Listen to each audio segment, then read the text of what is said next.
O Mansur está se preparando para o snowboard. Caiu o isqueiro. Só que ele tá querendo trocar os pés porque diz que o rapaz montou errado. Quem será que tá certo? Ele ou o instrutor? O Mark é craque, né? O Mark vai dar um show aqui. E o Mansur está se preparando para pôr o pedo. E a senhora tá fazendo o quê? Por que não vem calçar esse trem aqui?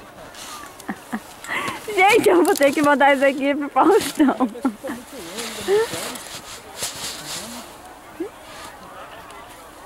Pega assim, Mansur, ó. Ó, Mansur, olha a técnica do Marcos, ó. Presta atenção. Molhar a bunda de neve.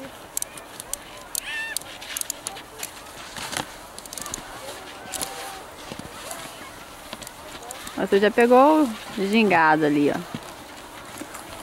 Molhar a bundinha de gelo. O Igor se prepara para subir. Tá tentando. Ele consegue.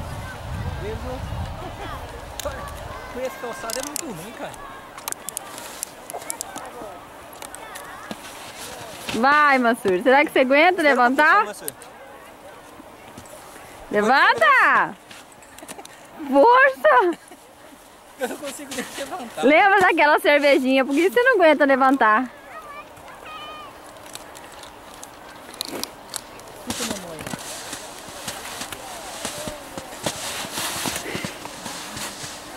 Não leva. Ajuda o seu pai a levantar lá, Mora. Mãe, eu tô aguentando nem eu levantar aqui. Vou lá ajudar ele. Um minuto.